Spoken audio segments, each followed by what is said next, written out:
Hi hello నమస్తే, welcome to our channel TGTV వార్తా కథనాలపై విశ్లేషణ కార్యక్రమం మార్నింగ్ న్యూస్కు స్వాగతం. నేను మీ జర్నలిస్ట్ సత్య. ముందుగా రాజకీయ పరిణామాలను కనుక పరిశీలించినట్లయితే నోటి దూలతోటి లెక్కలేనితనంతో అసలు ఏం మాట్లాడుతుండో తెలియకుండా నోటికి వచ్చినట్టుగా మాట్లాడే రేవంత్ రెడ్డికి సుప్రీంకోర్టు చీవాట్లు వేసింది. ఏదైతే కవితకు బెయిల్ విషయంలో బీజేపీ బీఆర్ఎస్ కుమ్మక్కవడంతో బెయిల్ ఇచ్చిందని చెప్పి ఆయన చేసిన వ్యాఖ్యలు వైరల్గా మారడంతో అవి సుప్రీంకోర్టు దృష్టి కూడా వెళ్ళగా వాటి మీద తీవ్ర ఆగ్రహం వ్యక్తం చేసింది. ఏదైతే రేవంత్ రెడ్డి పరిస్థితి ఏ విధంగా ఉన్నదంటే లేపి తన్నించుకున్నట్టుగా ఉన్నది. నిన్నటి రోజున మరి ఓటుకు నోటు కేసు సంబంధించి ఏదైతే ముఖ్యమంత్రిగా ఉన్నాడో అదేవిధంగా హోంమంత్రిగా కూడా ఆయనే ఉన్నాడు. ఏదైతే తెలంగాణ హైకోర్టులో ఈ అంశంపై కనుక విచారణ జరిగితే మరి సాక్షులను ప్రభావితం చేసే అవకాశం ఉన్నది. దీన్ని మధ్యప్రదేశ్ కోర్టుకు మార్చాలని చెప్పి మరి పిటిషనర్ జగదీష్ రెడ్డి ఏదైతే సుప్రీంకోర్టులో కేసు వేసిండో ఈ విషయంగా మరి ధర్మాసనాన్ని మేము నమ్ముతా ఉన్నాం, హైకోర్టును మేము నమ్ముతా ఉన్నాం, కావాలంటే స్పెషల్ పబ్లిక్ ప్రాసిక్యూటర్ను నియమించుకోండి, మరి దాన్ని మార్చడం ఏదైతే కేసును మార్చడం మరి వీలు కాదని మొదట చెప్పిన ధర్మాసనం ఈ విషయంగా మరి లంచ్ తర్వాత మేము నిర్ణయం తీసుకుంటామని చెప్పి మరి లంచ్ చేసిన న్యాయమూర్తుల దృష్టికి మరి ఏదైతే రేవంత్ రెడ్డి వ్యాఖ్యలు రావడంతో మరి కేసు అంతా కూడా ఒక్కసారిగా దాని స్వరూపమే మారిపోయింది. ఓటుకునే కేసు స్వరూపం. మరి ఈ సందర్భంగా ఏదైతే మరి త్రిసభ్య ధర్మాసనం మరి ఏదైతే సుప్రీంకోర్టు న్యాయమూర్తులు ఉన్నారో వాళ్ళందరూ కూడా తీవ్ర ఆగ్రహం వ్యక్తం చేసిండ్రు. అంటే మేము పార్టీలకు లోబడి మరి వాళ్ళని సంప్రదించి బెయిల్ ఇస్తున్నామా, ఒక మరి రాజ్యాంగబద్ధ పదవిలో ఉన్న ముఖ్యమంత్రి ఈ విధంగా ధర్మాసనం మీద ఇంత నిర్లక్ష్యంగా వ్యాఖ్యలు చేయడం తగదు అని చెప్పి మరి ఈ సందర్భంగా మేము మరి మీ కోర్టును మార్చడంలో తప్పే ఉన్నది, మీరు కూడా విచారణను ఇప్పుడు వెళ్ళి మధ్యప్రదేశ్లో ఎదుర్కోండి అని చెప్పి తీవ్ర ఆగ్రహం వెలుగుచ్చిన నేపథ్యంలో రేవంత్ రెడ్డికి సంబంధించిన ఏదైతే ప్రభుత్వ న్యాయవాదులు ఉన్నారో వాళ్ళందరూ కూడా ఇది అనాలోచితంగా యాదృచ్ఛికంగా మాట్లాడిన మాటలు అని చెప్పి మరి వేరే వేరే అంశాలన్నింటినీ జోడించి మాట్లాడడంలో అర్థం మారిపోయిందని చెప్పి రేవంత్ రెడ్డికి మేము కౌన్సిలింగ్ ఇస్తాం, ఆయన తరఫున మేము క్షమాపణ చెప్తామని చెప్పి కూడా మరి ఇక్కడ ధర్మాసనానికి ఆయన తరఫున న్యాయవాదులు క్షమాపణలు చెప్పిన పరిస్థితి. ఈ నేపథ్యంలో అయినప్పటికీ కూడా కేసును సోమవారానికి వాయిదా వేసింది. మరి ఈ నేపథ్యంలో ఓటుకు నోటు కేసులో ఏదైతే ఇక్కడ మరి పిటిషనర్ జగదీష్ రెడ్డి ఉన్నాడో ఆయన అనుమానించినట్లుగానే మరి ఏకంగా సుప్రీంకోర్టు మీదనే మరి బీజేపీ నాయకుల మరి ప్రోద్బలంతో ఇక్కడ బెయిల్ వచ్చిందన్న నేపథ్యంలో హైకోర్టును నువ్వు కూడా ప్రభావితం చేసే అవకాశం ఉంటుంది కదా అని చెప్పి మన సుప్రీంకోర్టు వ్యాఖ్యలు చేయడం మరి రకంగా గెలికి తన్నించుకున్నట్టుగా ఉన్నది రేవంత్ రెడ్డి పరిస్థితి అని చెప్పి కాంగ్రెస్ నాయకులే వ్యాఖ్యానిస్తున్న పరిస్థితిని మనం ఇక్కడ గమనించవచ్చు. రాబోయే రోజుల్లో ఓటుకు నోటు కేసు మరి ఏ మలుపులు తిరగబోతా ఉన్నది, అదేవిధంగా వాల్మీకి కుంభకోణం రేవంత్ రెడ్డి మెడకు చుట్టుకోబోతా ఉన్నదా అని చెప్పి వివిధ రకాలకు సంబంధించి మరి దాంతో పాటు హైడ్రాకు సంబంధించి కూడా మరి రేవంత్ రెడ్డి మెడకు ఉచ్చు బిగిసబోతా ఉన్నదనే మరి పలు అనుమానాలు వ్యక్తమైతే ఉన్నది. మరోవైపు హైడ్రాకు సంబంధించి హైడ్రా ఎంతటి వారినైనా వదిలేది లేదు అని చెప్పి చెప్తున్న నేపథ్యంలో మరి ఇక్కడ రేవంత్ రెడ్డి అన్న తిరుపతి రెడ్డి దుర్గం చెరువు మరి FTL పరిధిలో ఆయన గృహాన్ని మరి నిర్మించిందని చెప్పి ఇక్కడ నోటీసులు ఇచ్చి 30 రోజుల్లో కూల్చేయాలని చెప్పి అధికారులు నోటీసులు జారీ చేసిరు. మరి మొన్నటి రోజున ఏదైతే బీఆర్ఎస్ నాయకులకు సంబంధించి వాళ్ళు కాలేజీలు కట్టినరో వాటి విషయంలో బీఆర్ఎస్ నాయకులు మాట్లాడితే మరి అలాంటి అక్రమ నిర్మాణాలు చేసిన వాళ్ళను పార్టీలు సస్పెండ్ చేయాలన్నాడు. ఇవాళ అన్న తిరుపతి రెడ్డిని మరి సస్పెండ్ చేస్తాడా, డిస్మిస్ చేస్తాడా, లేకపోతే అన్నతోటి విడాకులు తీసుకుంటాడా ఈరోజు రేవంత్ రెడ్డి ప్రజలకు చెప్పాల్సిన పరిస్థితి ఉన్నది. స్వయంగా ముఖ్యమంత్రి మరి సోదరుడే ఇక్కడ FTL లో మరి గృహ నిర్మాణం చేసిండు. అయినప్పటికీ హైడ్రా ఇంత పెద్ద ఎత్తున ఇవి చేస్తున్న తరుణంలో నాది కూడా FTL పరిధిలోనే ఉన్నది, స్వచ్ఛందంగా కూల్చేస్తున్నా అని చెప్పి ముందుకు రాకుండా ఏకంగా నోటీసులు వచ్చే వరకు కూడా వెయిట్ చేసి నేను అన్ని సక్రమంగా చూసుకునే కొనుక్కున్నా, 2015లోనే కట్టుకున్నా అని చెప్పి చెప్తున్న తిరుపతి రెడ్డి మరి మిగతా వాళ్ళందరూ అన్ని చూసుకొని కట్టుకోలేదా? మీ తమ్ముడు మాట్లాడే మాటలు మరి నీకు ఇప్పుడు తాకినాక నీకు నొప్పి తెలుస్తుందా, మిగతా వాళ్ళకు మరి వాళ్ళ నొప్పి నీకు తెలవడం లేదా అనే విషయాన్ని కూడా మరి నెటిజన్లు ప్రశ్నిస్తున్న పరిస్థితిని మనం గమనించవచ్చు. ఇక మరోవైపు సీఎం సొంత జిల్లాలో ఇక్కడ హైడ్రా దూకుల్లాగే అక్కడ రెవెన్యూ అధికారులు కూడా మరి 75 ఏదైతే గృహాలు ఉన్నాయో పేదలు నిరుపేదలకు సంబంధించినవి, దివ్యాంగులకు సంబంధించినవి రాత్రికి రాత్రే కూల్చివేసిరు అక్రమ నిర్మాణాలు అంటూ. వాళ్ళ కాంగ్రెస్ ప్రభుత్వమే పట్టాలు ఇచ్చిన పరిస్థితి నేపథ్యంలో కనీస నోటీసులు ఇవ్వకుండా వాళ్ళందరి ఇళ్లను రాత్రికి రాత్రి కూల్చివేసిరు. ఈ సందర్భంగా మాజీ మంత్రి శ్రీనివాస్ గౌడ్ తీవ్ర ఆగ్రహం వ్యక్తం చేస్తూ కలెక్టరేట్ ముందు ధర్నా కూడా నిర్వహించడం జరిగింది. ఈ రకంగా మరి 20 ఏళ్ల నుంచి వాళ్ళు నిర్మాణాలు చేసుకొని ఉంటే నీకు రాత్రి అక్రమం అని తేలిందా? కనీస నోటీసులు ఇవ్వకుండా వాళ్ళ వస్తువులు తీసుకోకుండా ఈ రకంగా వాళ్ళ నిరాశ్రయులను చేసి ఈ రకంగా ఎట్లా చేస్తారు అని చెప్పి కూడా తీవ్ర ఆగ్రహం వ్యక్తం చేస్తున్న పరిస్థితి. మరోవైపు ఇక్కడ ఏదైతే కాంగ్రెస్ ప్రభుత్వం ఇచ్చిన 6 గ్యారంటీలు కానీ, అదేవిధంగా ఏదైతే కళ్యాణ లక్ష్మిలో తులం బంగారం ఇస్తామని చెప్పి, ఆసరా పెన్షన్లు 4000 చేస్తామని చెప్పి, అదే విధంగా మరి రైతులకు రుణమాఫీ చేస్తామని చెప్పి రైతు బంధును రైతు భరోసా చేసి 15,000 ఇస్తామని, రైతు కూలీలకు కూడా మరి అమౌంట్ ఇస్తామని, కౌలు రైతులకు కూడా రైతు భరోసా వర్తింపజేస్తామని చెప్పి నానా మరి రకాలుగా హామీలు ఇచ్చి ఈరోజు ఆ హామీలను నెరవేర్చలేక చేతులెత్తేసిన కాంగ్రెస్ ప్రభుత్వం మరి హైడ్రాను తెర మీదకి తీసుకొచ్చి హైడ్రామా నడిపిస్తా ఉన్నది. అందులో భాగంగా పులి మీద స్వారీ చేస్తున్న రేవంత్ రెడ్డి ఏదో ఒక రోజు పులి దిగక తప్పది, ఆ పులి ఆయనను కరవక తప్పది. మరి రేవంత్ రెడ్డి ప్రభుత్వం రోజులు లెక్క పెట్టుకోవడమే తప్ప ఇది ఎంతో కాలం మనగడ సాగించదని చెప్పి కూడా రాజకీయ నిపుణులు చెప్తున్న నేపథ్యంలో మరి ఇది ఇప్పుడు ప్రస్తుతం తెలంగాణలో ఏర్పడ్డ రాజకీయ పరిస్థితులుగా వార్తా కథనాలను కనుక పరిశీలించినట్లయితే, ముందుగా నమస్తే తెలంగాణ దినపత్రికలో సుప్రీంనే తప్పుపడతారా, మాకు రాజకీయాలు అంటగడతారా, రేవంత్ పై సుప్రీంకోర్టు ఆగ్రహం, రాజ్యాంగబద్ధ పదవిలో ఉండి ఇదేనా మీరు మాట్లాడేది? ఒక సీఎం చేసే ప్రకటనైనా ఇది? మీ పద్ధతే బాగాలేదు. ఆ వ్యాఖ్యలు ప్రజల్లో భయాందోళనలు రేపిస్తాయి. పార్టీలను సంప్రదించి నిర్ణయాలు తీసుకుంటామా? అత్యున్నత న్యాయస్థానంపై ఆయన గౌరవం లేదా? కవిత బెయిల్పై సీఎం వ్యాఖ్యల మీద ధర్మాసనం ఆగ్రహం అని చెప్పి మరి ఇక్కడ నిన్న రోజున సుప్రీంకోర్టు మరి ఏదైతే ఓటుకు నోటు కేసుకు సంబంధించి విచారణ జరుగుతూ ఉన్నది, దాన్ని మరి పిటిషనర్ జగదీష్ రెడ్డి ఎవరైతే ఉన్నారో తెలంగాణ హైకోర్టులో కనుక విచారణ జరిగితే ఆయన సాక్షులను ప్రభావితం చేసే అవకాశం ఉన్నది. అదేవిధంగా ఏదైతే విచారణ సంస్థ ఉన్నదో ఏసీబీ, ఆ ఏసీబీ కూడా ఆయన కంట్రోల్లో నడుస్తుంది కాబట్టి ఆయనకు అనుకూలంగా సాక్ష్యాలను మ్యాంపలింగ్ చేసే అవకాశం ఉంటుంది కాబట్టి దీన్ని వేరే రాష్ట్రానికి తరలించాలని చెప్పిన నేపథ్యంలో మొదట మరి కోర్టు ఆయనకు ఒకంత మరి ఏదైతే రాజ్యాంగ మరి ఇక్కడ సుప్రీంకోర్టు ఏదైతే మరి హైకోర్టును మరి వెనుకేసుకు వచ్చింది, ధర్మాసనం మీద మాకు పూర్తి స్థాయిలో నమ్మకం ఉన్నదని చెప్పింది. ఈ కేసు విచారణను మధ్యాహ్నం వరకు మేము దీని మీద మళ్ళీ నిర్ణయం చెప్తామని అన్నారు. మరి మధ్యాహ్నం తర్వాత ఆయన మాట్లాడిన మాటలు మరి పేపర్లలో మరి ఆ త్రిసభ్య ధర్మాసనానికి సంబంధించిన న్యాయమూర్తుల దృష్టికి వచ్చింది. మరి సందర్భంగా ఆయన ఏదైతే బుధవారం మరి ముఖ్యమంత్రి వివిధ పత్రికల ఛానళ్లతోటి ఆయన చేసిన చిట్ చాట్ మరి సుప్రీంకోర్టు న్యాయమూర్తుల దృష్టికి వచ్చింది. ఆయన మాట్లాడిన మాటలు కనుక ఒకసారి మనం పరిశీలించినట్లయితే, బీఆర్ఎస్ బీజేపీ ఒప్పందంలో భాగంగానే కవితకు బెయిల్ వచ్చింది. ఆమె బెయిల్ కోసం బీఆర్ఎస్ ఎంపీ సీటు త్యాగం చేసింది నిజం. సిసోడియా కేజ్రీవాల్ కు రాని బెయిల్ 5 నెలల్లోనే కవితకు ఎలా వచ్చింది అని చెప్పి ఆయన చేసిన వ్యాఖ్యలు పత్రికల్లో పతాక శీర్షికలు రావడంతో మరి లంచ్ సమయంలో అవి న్యాయమూర్తుల దృష్టి కూడా వచ్చింది. దాంతో మరి వాళ్ళు చేసిన వ్యాఖ్యలు కూడా ఒకసారి గమనించినట్టయితే, మేము రాజకీయ నాయకులను పట్టించుకోం, మా ఆదేశాలను ఎవరైనా విమర్శించినా ఇబ్బంది లేదు, మా మనసాక్షి ప్రకారం మేము చేసిన ప్రమాణం ప్రకారం మా కర్తవ్యాన్ని నిర్వర్తిస్తామని చెప్పి కూడా నిన్న రోజున త్రిసభ్య ధర్మాసనం చెప్పింది. మరి ధర్మాసనం తోటి రేవంత్ తరపు న్యాయవాదులు ఏం చెప్పిందంటే, సీఎం వ్యాఖ్యలు అవాంఛనీయం, ఆయన తరపున మేము క్షమాపణ కోరుతున్నాం, ఆయన కౌన్సిలింగ్ ఇస్తాం, మరోసారి ఇలా జరగకుండా చూసుకుంటామని చెప్పిన నేపథ్యంలో మరి ఎమ్మెల్సీ కవిత బెయిల్ విషయంలో అడ్డగోలు వ్యాఖ్యలు చేసిన సీఎం రేవంత్ రెడ్డిపై సుప్రీంకోర్టు తీవ్ర ఆగ్రహం వ్యక్తం చేసింది. సుప్రీంకోర్టు తీర్పును తప్పుపడతారా అంటూ తీవ్ర స్థాయిలో మండిపడింది. కోర్టులు అంటే గౌరవం లేదా అంటూ కన్నెర చేసింది. పరిణామాలను ఎదుర్కోవాల్సి ఉంటుందని తీవ్రంగా హెచ్చరించింది. ఢిల్లీ మద్య విధాన కేసులో ఎమ్మెల్సీ కవితకు సుప్రీంకోర్టు మంగళవారం బెయిల్ మంజూరు చేసిన సంగతి తెలిసిందే. అయితే బీజేపీ బీఆర్ఎస్ ఒప్పందంలో భాగంగానే కవితకు బెయిల్ వచ్చిందంటూ బుధవారం సీఎం రేవంత్ రెడ్డి వ్యాఖ్యానించారు. మీడియా ప్రతినిధులతో నిర్వహించిన చిట్ చాట్ లో సిసోడియా కేజ్రీవాల్ రాని బెయిల్ 5 నెలల్లో కవితకు ఎలా వచ్చిందని చెప్పి మరి ఆయన చేసిన వ్యాఖ్యలపై గురువారం సుప్రీంకోర్టు తీవ్రంగా మండిపడింది. ఓటుకు నోటు కేసు విచారణ వేరే రాష్ట్రానికి తరలించడంలో మరి మీకున్న అభ్యంతరం ఏంది? ఎదుర్కోండి వేరే రాష్ట్రంలో.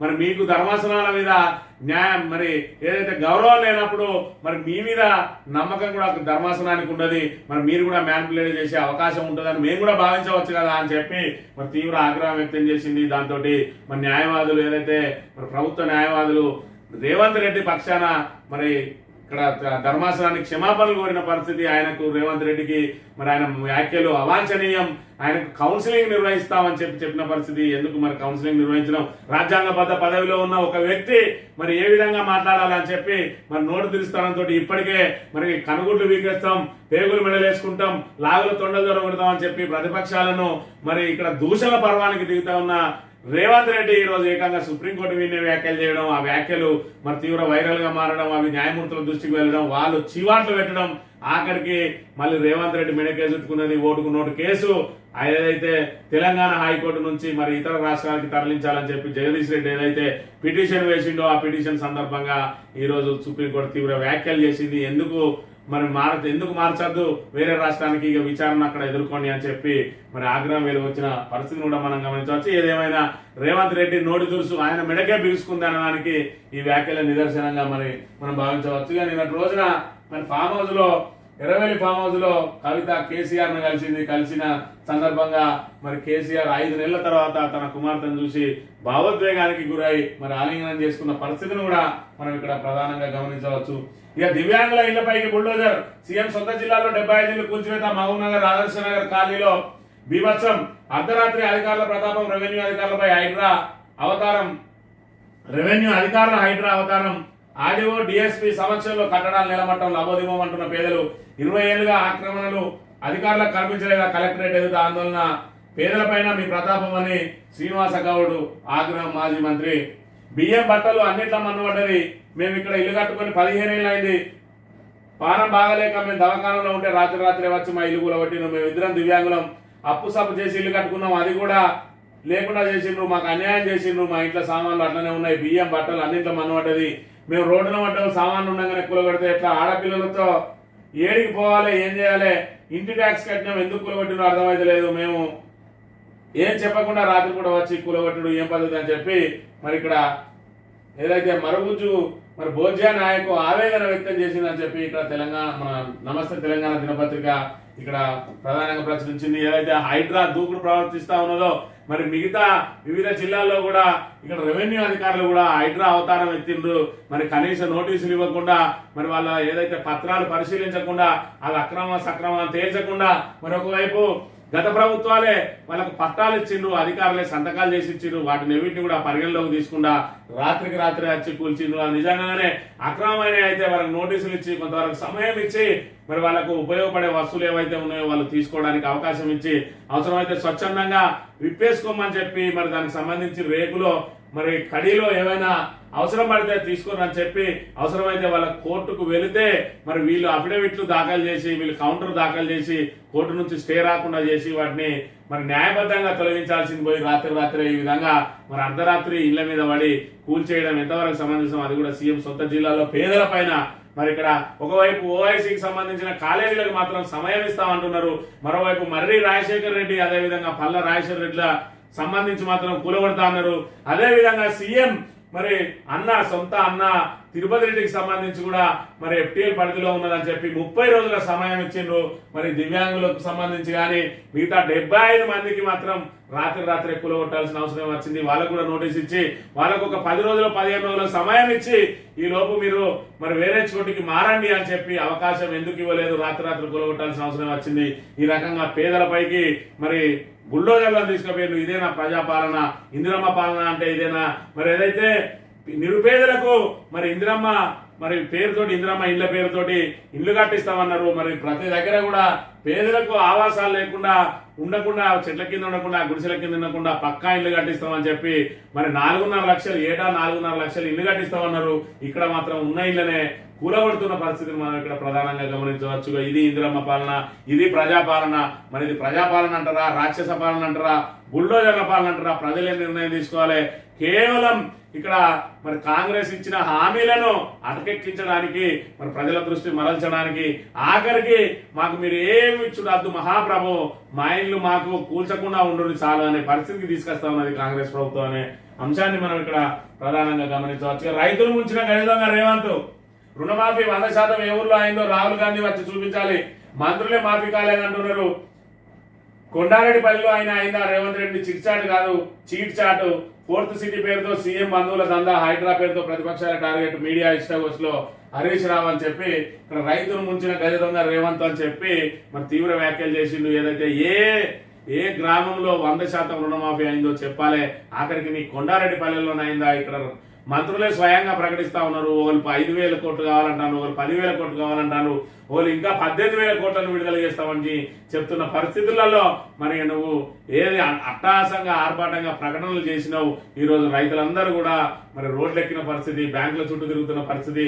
ఒకవైపు ఇక్కడ ఖరీఫ్ పంటను అక్కడే వదిలేసి మరి బ్యాంకుల చుట్టూ రుణమాఫీ కావాలని తిరుగుతున్న పరిస్థితుల నేపథ్యంలో ఇతర రైతులను నట్టేట ముంచిండు అని చెప్తున్న పరిస్థితి. మరోవైపు ఫోర్త్ సిటీ అని మరి కొత్తగా తెర మీదకి తీసుకొచ్చి గతంలో హైటెక్ సిటీ అని చెప్పి తెలుగుదేశం ప్రభుత్వంలో ఏదైతే మరి ఆయన అనుయాయులందరికీ కూడా మరి అక్కడ హైటెక్ సిటీ చుట్టూ భూములను కొనుగోలు చేయించి దానికి భూములకు రెక్కలు రప్పించి మరి భూమి సృష్టించి రియల్ ఎస్టేట్ భూమి సృష్టించి వాళ్ళందరికీ ఏ విధంగా అయితే మరి లబ్ధి చేకూర్చిండో ఈ రోజు ఫోర్త్ సిటీ పేరుతోటి ఆయన అనుయాయులకు, ఆయన తమ్ముని పిఏలకు, ఆయన బంధువులందరూ కూడా ఆ చుట్టుపక్కల భూములను మరి తక్కువ ధర కొనుగోలు చేయించి ఈ రోజు అక్కడ ఫోర్త్ సిటీ అని ఇక్కడ కొత్త నాటకానికి తెరలేపిండని చెప్పి ఇక్కడ చెప్తున్న పరిస్థితిని మనం ఇక్కడ ప్రధానంగా గమనించవచ్చు. అనుమతించిన అధికారులపై కేసులు, ఆక్రమిత నిర్మాణాలకు సంబంధించి పోలీసులకు ఇరిగేషన్ శాఖ మరియు హైడ్రా ఫిర్యాదు అని చెప్పి మరి ఇప్పటి వరకు ఎఫ్టీఏలు అదేవిధంగా బఫర్ జోన్లలో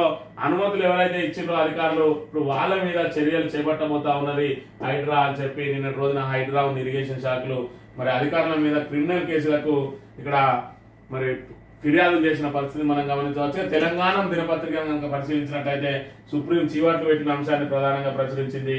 ఇక ఆ ఇల్లు నాదే, ఎఫ్టీఎల్ అని తెలియదు, హైడ్రా నోటీసులపై సీఎం సోదరుడు తిరుపతి రెడ్డి మొదట్లో అద్దె ఇల్లు అంటూ ప్రచారం, మీడియా ముందు అసలు విషయం చెప్పిన సీఎం అన్నా అని చెప్పి మరి నిన్న రోజున ఏదైతే దుర్గం చెరువుకు సంబంధించి ఎఫ్టీఎల్ లో మరి తిరుపతి రెడ్డి అద్దె ఉంటున్న ఇంటికి నోటీసులు అందజేసిరన్నారు. కానీ తీరా చూస్తే అది అద్దె ఇల్లు కాదు, ఆయన సొంత ఇల్లు, ఆయన నిర్మాణం చేసుకున్నాడు అని చెప్పి మరి ఇక్కడ తాను కొనుగోలు చేసే సమయంలో అది ఎఫ్టీఎల్ అని తనకు తెలియదు అని చెప్పి చెప్తా ఉన్నాడు. మరోవైపు ఎఫ్టీఎల్ బఫర్ జోన్లలో కట్టిన వాళ్లకు సపోర్ట్ చేయడం కాదు, వాళ్ళని పార్టీ నుంచి సస్పెండ్ చేయాలని చెప్పి మొన్నటి రోజున రేవంత్ రెడ్డి వ్యాఖ్యానించిండు. మరి ఈ రోజు ఆయన సొంత అన్ననే ఇక్కడ ఎఫ్టీఎల్ లో నిర్మాణం ఉన్నది, ఒకవైపు హైడ్రా ఇంత తతంగా నడుస్తా ఉన్నది, మరి సొంత తమ్ముడే సీఎం ఉన్నాడు. మరి అలాంటప్పుడు తనది ఎఫ్టీఎల్ లో ఉన్నదా బఫర్ జోన్ లో ఉన్నదా తెలుసుకొని స్వచ్ఛందంగా ఆయనే ఎందుకు ముందుకు రాలేదు, నోటీసులు వచ్చే వరకు ఎందుకు ఉన్నాడు, ఇప్పటికి కూడా ఇంకా నాకు తెలియదని ఎందుకు బుకాయిస్తా ఉన్నాడు. మరి తిరుపతి రెడ్డిని సస్పెండ్ చేస్తాడా, డిస్మిస్ చేస్తాడా, లేదంటే అన్న తమ్ముల బంధానికి ఇక్కడ విడాకులు తీసుకుంటారా అయ్యారు రేవంత్ రెడ్డి చెప్పాలి. రేవంత్ రెడ్డి దీనికి బాధ్యత వహించాల్సి ఉంటది. మరి రేవంత్ రెడ్డి రాజీనామా చేస్తాడా ఆయనే ఇక్కడ ఎఫ్టీఎల్ పరిధిలో కట్టుకున్నందుకు అనే విషయాన్ని కూడా మన ప్రజలకు వివరించాలని చెప్పి విపక్షాలు డిమాండ్ చేస్తున్న పరిస్థితి మనం గమనించవచ్చు. ఇక రైతుల కోసం రంగంలోకి కేసీఆర్, రైతు సమస్యలపై పోరుబాట పట్టనున్న గులాబీ బాస్, జిల్లాలో పర్యటనకు షెడ్యూల్ ప్రిపేర్, కార్యాచరణ రంగం సిద్ధం చేస్తున్న పార్టీ వర్గాలు నేడు షెడ్యూల్ ప్రకటించే అవకాశం అని చెప్పి మరి కవిత ఏదైతే మరి జైల్లో ఉండడంతో అదేవిధంగా ఇక్కడ ఎంపీ ఎన్నికల్లో మరి సీట్లు రాకపోవడంతో మరి ఇక్కడ కొంతవరకు మనస్తాపం చెందిన కేసీఆర్ మరి కవిత రాకతోటి మరి ఆయన కుదిరబడ్డట్టుగా తెలుస్తా ఉన్నది. ఇక నుంచి ప్రజాక్షేత్రంలో మరి పోరాటం చేయడానికి కూడా సిద్ధంగా ఉన్నట్టుగా కార్యాచరణ రూపొందించినట్టుగా కూడా ఇక్కడ ప్రధానంగా వార్తలు ప్రచురించింది. రాజ్యాంగేతర శక్తుల షాడో ఎమ్మెల్యేగా తిరుపతి రెడ్డి, షాడో సీఎంగా కొండల రెడ్డి, ముఖ్యమంత్రి ఫ్యామిలీ మెంబర్స్ పేరుతో దందాలు, విమర్శలు పాలవుతున్న సీఎం సోదరుల వ్యవహార శైలి, ప్రశ్నిస్తే జర్నలిస్టులపై దాడులు, మహిళా జర్నలిస్టుపై పెరుగుతున్న దౌర్జన్యాలు, అసలు ఏం జరుగుతోంది రాష్ట్రంలో అని చెప్పి ఇక్కడ ఏదైతే మరి రేవంత్ రెడ్డి ముఖ్యమంత్రి ఆయన దగ్గర నుంచి కూడా ఆయన సోదరులు ఇక్కడ తిరుపతి రెడ్డి కొడంగల్లో పూర్తి స్థాయిలో అన్ని అధికారిక కార్యక్రమాల్లో పాల్గొంటూ మరి సమీక్షలు చేస్తూ ఆయన షాడో మరి ఎమ్మెల్యేగా వ్యవహరిస్తూ ఉంటే ఇక్కడ కొండలరెడ్డి ఏకంగా షాడో సీఎం గా మరి సచివాలయమే కేంద్రంగా దందాలు నడిపిస్తా ఉన్నాడని చెప్పి మరి ఆస్ట్రేలియా పర్యటన కూడా 10 మంది గుంపునేసుకొని పోయిండు అని చెప్పి ఈ రకంగా ప్రతి దాంట్లో కూడా కొండలరెడ్డి వేలు పెడతా ఉన్నాడు. ఇక్కడ మరి సీఎం బంధువుల పేరుతోటి దందాలు నడుస్తా ఉన్నాయి, బెదిరింపులు చేస్తా ఉన్నారు, వసూలకు పాల్పడతా ఉన్నారు.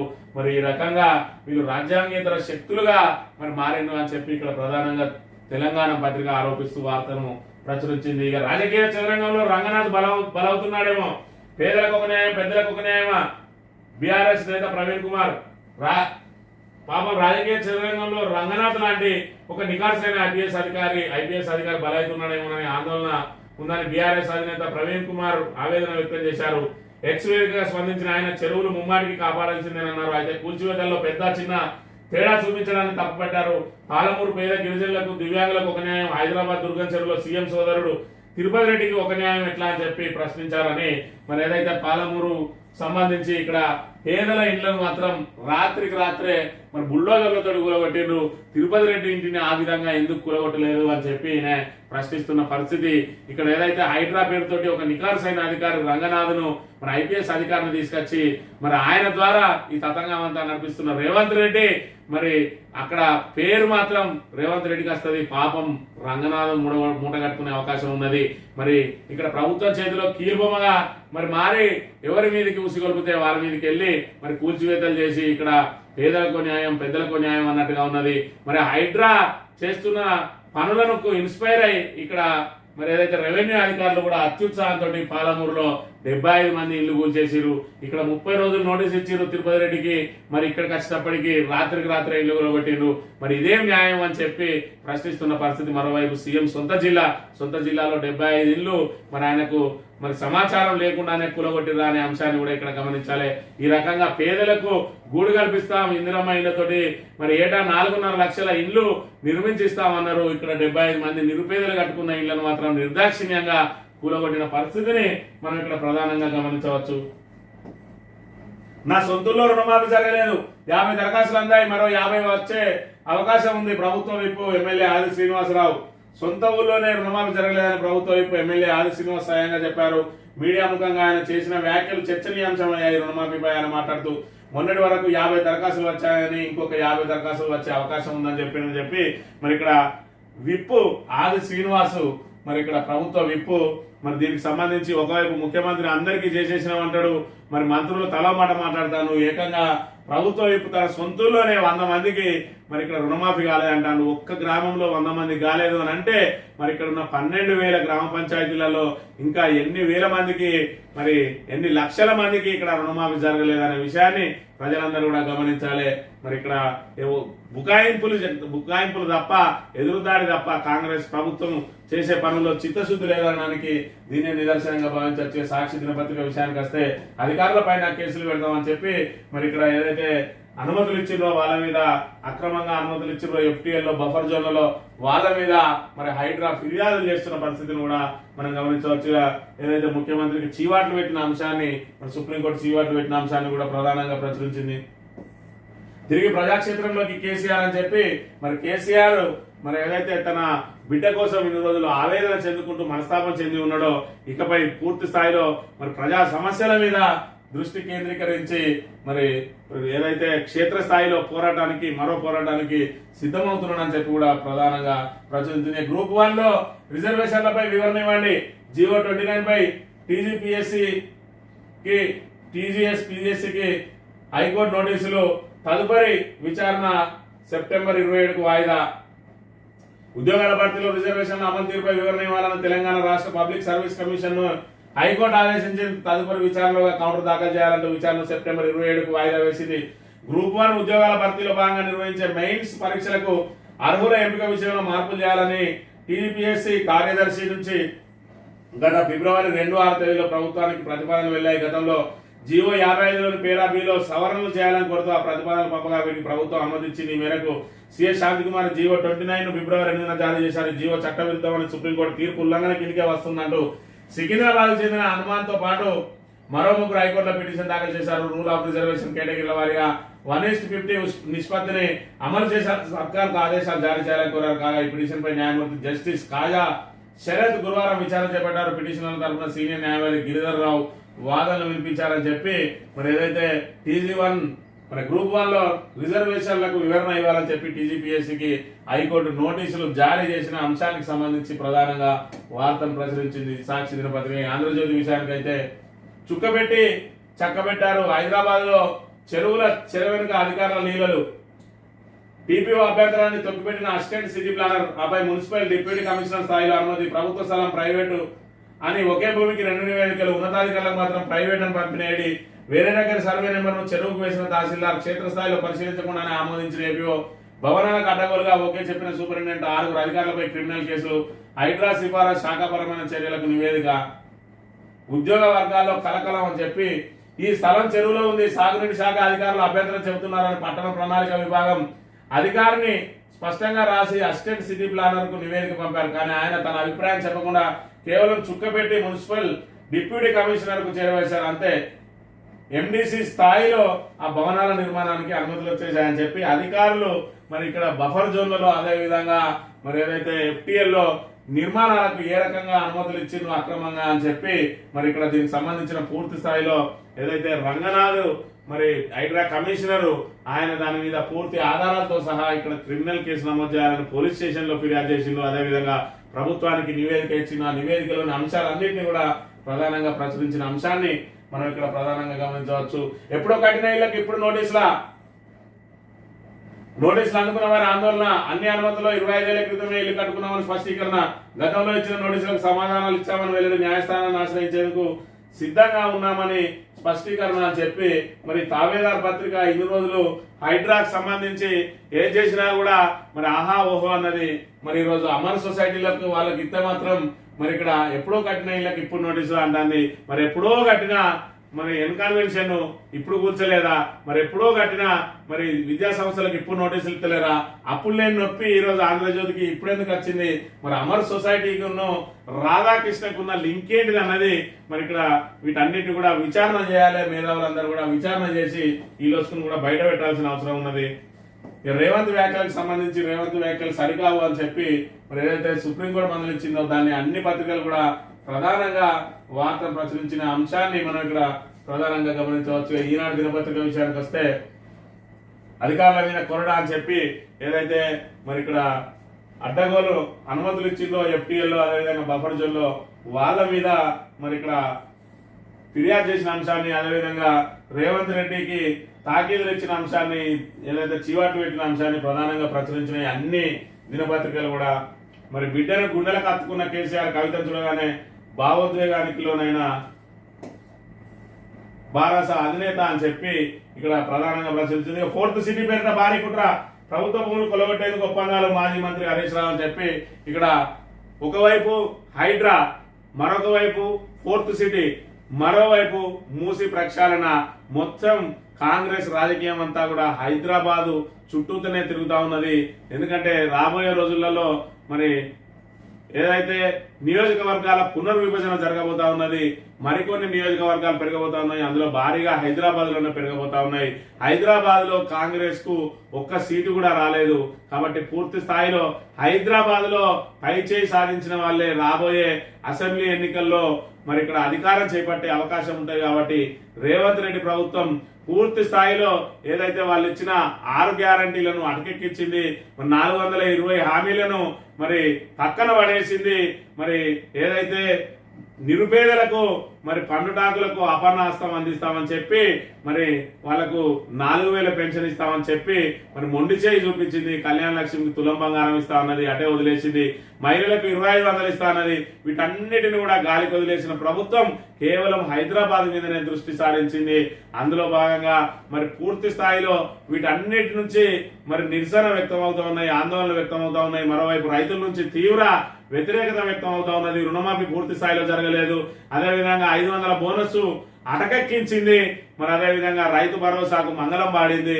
మరి అదేవిధంగా కౌలు రైతులకు ఇస్తా అన్నారు. ఇప్పటి వరకు వాళ్ళని ఎలా గుర్తిస్తారో చెప్పలేదు.